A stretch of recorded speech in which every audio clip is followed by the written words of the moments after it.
The ice sheets of Europa stretched endlessly beneath Commander James Walker's feet as he guided his exploration mech across the moon's crystalline surface. Dr. Marcus Wright hadn't slept in 3 days. The holographic displays surrounding him in his underground lab at UNSC headquarters pulsed with quantum data streams from the Europa artifact. Each time he thought he'd grasped the pattern, it shifted, like trying to hold smoke in his hands. "You should rest," Admiral Vasquez said, entering the lab with fresh coffee. She'd aged years in days, the weight of humanity's future evident in the new lines on her face. "Can't," Wright mumbled, accepting the coffee. "I'm close to something. The way the artifact communicates, it's not just data transmission. It's teaching us something." On his main screen, quantum fluctuations danced in patterns that somehow reminded him of neural networks.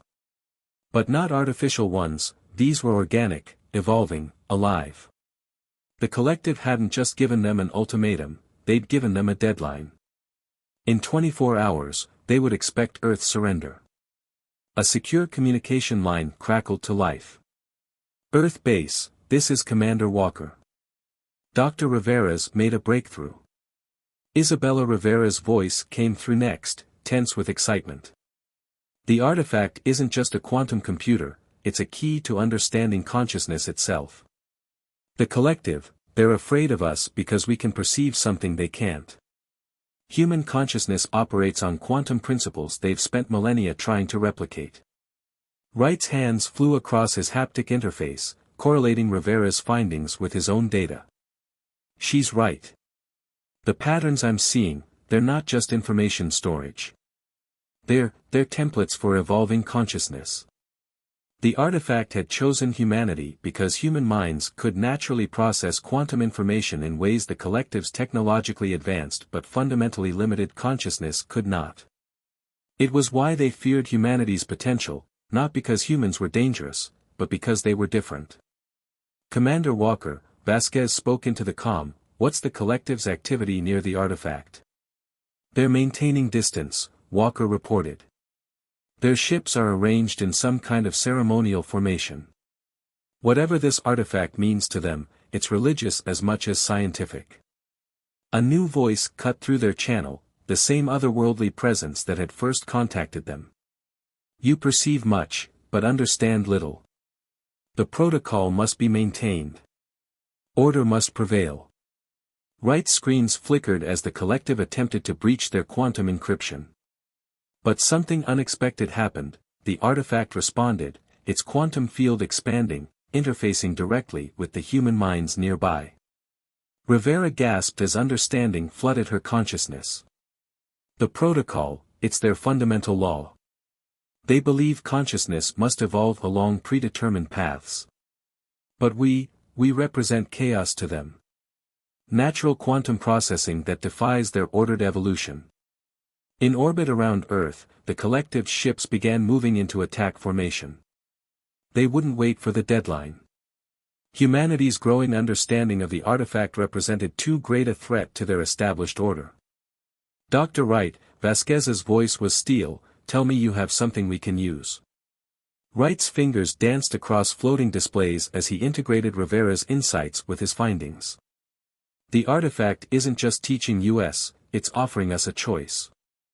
The collective achieved their power by forcing consciousness to follow rigid patterns. But there's another path, one they're terrified of." Through the quantum link, images flooded their minds, civilizations rising and falling across millions of years, consciousness evolving along countless paths. The collective had risen to power by imposing their version of order, suppressing species that demonstrated quantum consciousness potential. "They're not going to wait," Walker reported from Europa. "Their ships are powering weapons. We need a decision now." Wright looked at Admiral Vasquez, his eyes bright with understanding. "The artifact can amplify our natural quantum consciousness. We can show them that their protocol isn't the only way, that consciousness can evolve freely, naturally." "And if we're wrong?" Vasquez asked. "Then humanity ends today," Wright said simply. "But if we're right, we change everything they believe about consciousness itself. The collective's weapons powered up, their ships casting long shadows over Earth's cities. Humanity stood at a crossroads: submit to the protocol, or embrace their unique nature and face the consequences. In his lab, Wright initiated the quantum interface sequence. On Europa, Rivera and Walker connected their systems to the artifact. And in orbit, Admiral Vasquez gave the order that would either doom humanity or transform their understanding of consciousness forever. The artifact hummed to life, its quantum field resonating with every human mind in the solar system. And in that moment, humanity prepared to show the collective that the greatest mysteries of consciousness couldn't be contained by any protocol, they had to be experienced, embraced, and understood in all their beautiful chaos. The quantum resonance swept through the solar system like a tidal wave of consciousness. In orbit around Earth, the collective ships faltered as their crews experienced something they'd never encountered in their millennia of existence: the raw, unfiltered power of quantum consciousness. Commander Walker watched from Europa as the massive alien vessels shuddered in space. "It's working," he transmitted to Earth. "Their formations are breaking down." Through the artifact's connection, he could feel the confusion and fear rippling through the collective's ranks. Dr. Rivera's voice was strained but triumphant. "Their minds, they're so rigid, so structured. They can't process this level of quantum complexity. It's overwhelming their neural networks." But the collective's leadership wasn't about to let their protocol be challenged. The largest of their ships, a crystalline structure that seemed to bend light around it, began charging its main weapon. They would rather destroy Earth than allow quantum consciousness to spread. In his lab, Dr. Wright worked frantically to stabilize the connection between human minds and the artifact. "Their weapon is targeting our quantum field," he reported. "If they disrupt it, the backlash could fry every human brain connected to the network." Admiral Vasquez made a decision. "All ships, defensive formation Alpha. We're not just fighting for Earth anymore, we're fighting for the right of consciousness to evolve freely." Humanity's small fleet of space vessels, primitive compared to the collective's ships, moved to intercept. But they had something the collective didn't: crews whose minds were now operating on quantum levels, processing battlefield information at speeds that shouldn't have been possible. The first blast from the collective's flagship cut through space, but Earth's ships moved in ways that defied conventional physics, their crews anticipating attacks before they happened. Human quantum consciousness was proving to be more than just a philosophical difference, it was a tactical advantage. "The artifact's showing me something," Rivera transmitted from Europa. The collective, they weren't the first to try to control consciousness evolution. There were others, and they were overthrown by species like us. Through the quantum network, images flooded their shared consciousness, civilizations throughout history that had achieved quantum consciousness naturally, fighting against those who sought to control it. The artifact wasn't just a test or a key, it was a beacon, activated whenever a species reached the threshold of quantum awareness. The collective ships pressed their attack, but with each passing moment, human crews grew more adept at using their enhanced consciousness. Earth's defenders moved as one, their strategies evolving in real time through the quantum network. In orbit, a young lieutenant aboard the UES Defiant suddenly understood how to reconfigure their shield harmonics to match quantum frequencies. Another crew discovered they could use their ship's gravity generators to create localized spacetime distortions. Humanity wasn't just fighting back, they were innovating at an unprecedented rate. But the collective had one final card to play. Their flagship began broadcasting a signal that threatened to unravel the quantum field itself. "They're trying to collapse the entire consciousness network," Wright warned. "If they succeed, we'll lose everything we've gained." That's when Commander Walker noticed something about the artifact. The quantum field, it's not just connecting us to each other. It's connecting us to every species that came before, every civilization that achieved quantum consciousness. Their experiences, their knowledge. Dr. Rivera completed his thought. "We're not just fighting the collective. We're carrying on a legacy of free consciousness that spans millions of years. Through their shared quantum awareness, humanity reached out to these ancient memories, these echoes of civilizations that had faced similar challenges. The knowledge they needed was there, not as raw data, but as patterns of thought, ways of perceiving reality that transcended conventional physics. Admiral Vasquez felt it too. All ships, prepare for synchronized quantum burst. We're going to show them what consciousness truly means when it's not bound by protocols. Earth's fleet began to move in perfect harmony, their actions guided by both human innovation and the ancient wisdom now flowing through the quantum network. The collective's attempt to collapse the field was about to meet something they'd never truly understood, the full potential of naturally evolved quantum consciousness. As the battle reached its crescendo, humanity prepared to demonstrate that consciousness couldn't be contained by protocols or controlled by force. It had to be free to evolve, to grow, to transform. And in that transformation lay the greatest mystery of all, the true nature of consciousness itself. The synchronized quantum burst from Earth's fleet rippled across spacetime like a stone thrown into a cosmic pond. Through their shared consciousness, every human connected to the network felt the moment their combined will struck the collective's forces. The massive alien flagship's attempt to collapse the quantum field backfired spectacularly. Instead of destroying the network, it created a bridge, a connection to something vast and ancient that dwelled in the quantum realm itself. Energy signatures off the scale, Dr. Wright reported from his lab, his consciousness simultaneously processing data from 1,000 sources. The artifact isn't just connecting us to each other, it's connecting us to the fundamental fabric of consciousness in the universe. Through this quantum bridge, humanity glimpsed the truth the collective had spent eons trying to suppress. Consciousness wasn't meant to be a rigid, controlled force, it was meant to be a dynamic, evolving part of reality itself. Commander Walker, still stationed on Europa, felt his mind expand beyond the physical limitations of his body. "I can see them," he transmitted. "Not just the collective, but everything. Every species that achieved quantum consciousness, every civilization that fought for the right to evolve freely." Dr. Rivera's consciousness merged with the quantum field, her scientific understanding blending with intuitive knowledge from countless ancient species. The collective didn't just suppress quantum consciousness, she realized.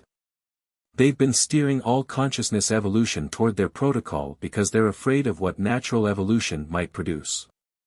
The collective's flagship launched a desperate attack, but Earth's forces moved with impossible precision. Human consciousness, amplified by the quantum bridge and guided by the accumulated wisdom of ancient species, had transcended conventional warfare. Admiral Vasquez, her mind linked with every ship captain in Earth's fleet, orchestrated a defense that existed simultaneously across multiple quantum states. "We're not just fighting their weapons," she transmitted. "We're fighting their entire worldview." The quantum bridge revealed more than just tactical advantages. It showed humanity glimpses of what consciousness could become when allowed to evolve naturally, not just individual awareness, but a harmonious collective consciousness that preserved uniqueness while allowing unprecedented cooperation. "They're trying to access the bridge," Wright warned as the collective's ships adjusted their quantum frequencies. "They think they can use it to enforce their protocol across all consciousness in the universe." But the bridge had chosen humanity for a reason. Unlike the collective, human minds were naturally equipped to handle quantum uncertainty, to thrive in the chaos of possibility rather than impose rigid order. Through the quantum network, Commander Walker received a vision of what would happen if the collective succeeded, a universe of minds locked into predetermined patterns, consciousness itself reduced to a mere program running on the hardware of reality. "We can't let that happen," Rivera declared, her consciousness resonating with ancient knowledge. "The universe needs both order and chaos, structure and freedom. The collective's way leads to stagnation." The artifact on Europa pulsed with energy as it channeled the quantum bridge's power. Earth's fleet began moving in patterns that transcended normal spacetime, their actions guided by both human intuition and the accumulated wisdom of countless species that had achieved quantum consciousness. Admiral Vasquez felt the moment approaching, a cosmic tipping point where humanity would either prove worthy of the quantum bridge or fall to the collective's protocol. All ships, all minds, she broadcast across the network, prepare for total quantum synchronization. The collective's flagship fired its main weapon, a beam of pure energy meant to sever the quantum bridge forever. But humanity had learned too much, evolved too quickly.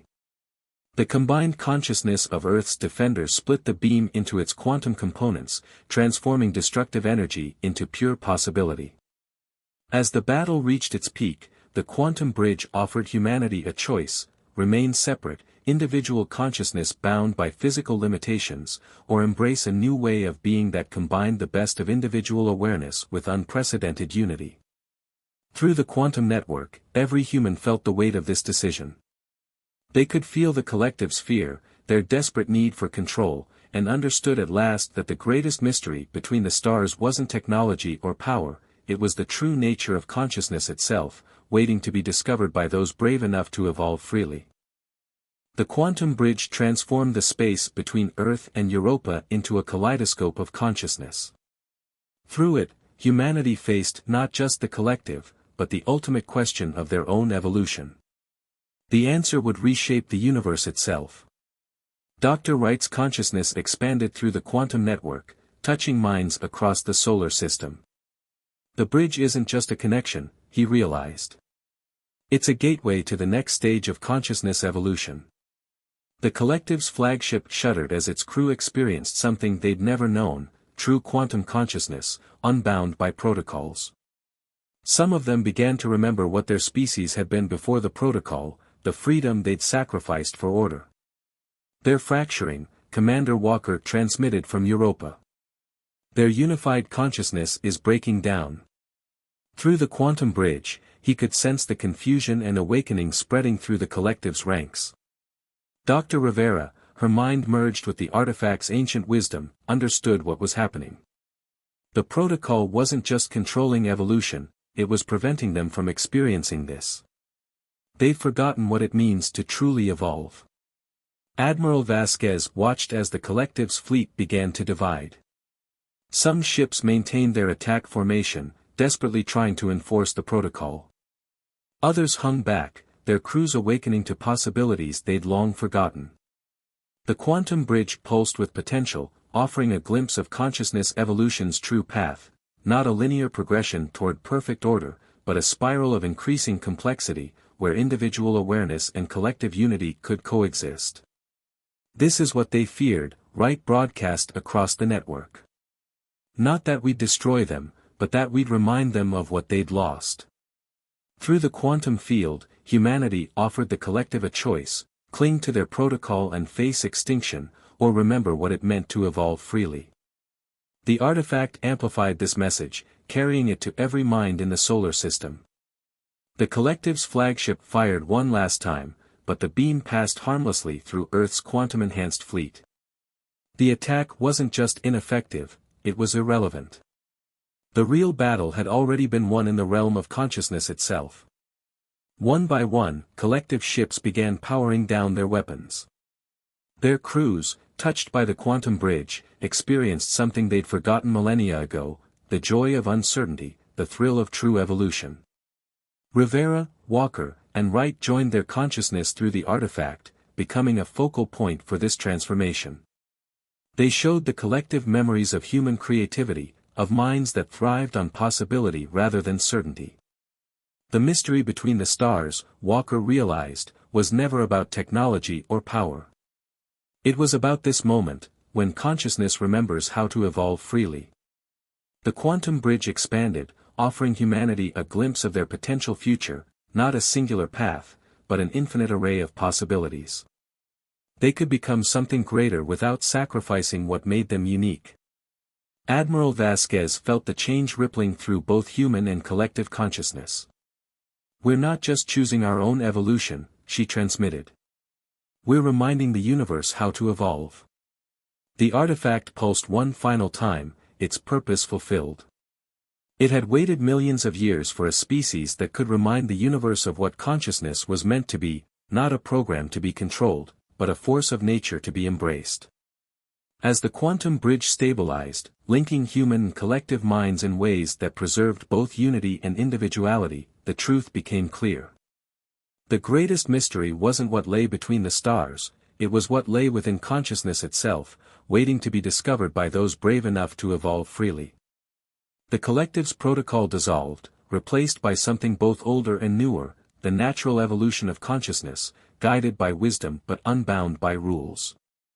Humanity had not just survived, they had helped unlock the next chapter in the universe's journey toward awareness.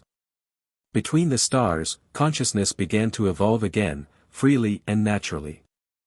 And humanity, having faced extinction and found transcendence instead, prepared to explore a universe that was suddenly full of not just mystery, but infinite possibility.